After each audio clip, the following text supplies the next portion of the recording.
Le champ de bataille est vide. Enfin, vide d'humains. Des robots tueurs y errent, trajectoire hésitante, comme frustrés du manque de cible. Les carcasses d'autres mécanismes dont la fonction n'est pas évidente rouillent de loin en loin. Le champ de bataille s'étend vers le sud-est.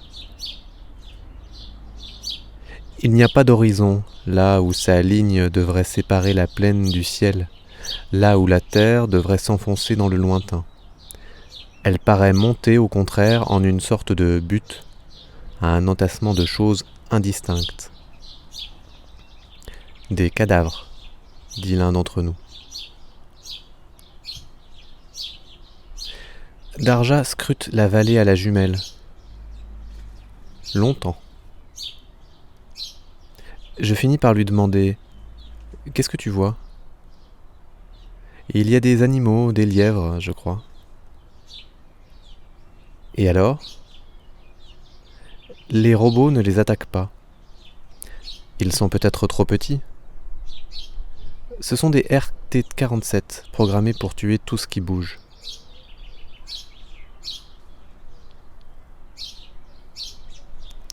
Assis à la limite entre la forêt et la vallée pour manger les conserves ramassées ce matin dans l'épicerie du village en ruine.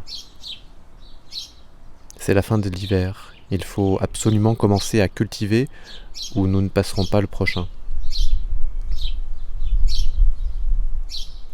Le champ de bataille ressemble à une vallée alluvionnaire avec des zones d'étangs et de lacs depuis longtemps cultivés. Nous espérons trouver des graines et des plants en plus du riz et du soja que nous portons précieusement dans nos sacs. La plupart d'entre nous sont végétariens, mais il faudra ajouter à notre régime quelques prises de chasse en plus des cueillettes. Nous commençons à construire des cabanes. Dans les Balkans, les hivers sont froids, mais à la lisière de la forêt, le bois ne manque pas pour construire et pour se chauffer. Une cabane pour chacun, comme à Monte Verita, a dit Sutka. Nous sommes 12, tous slovènes. 7 femmes et 5 hommes.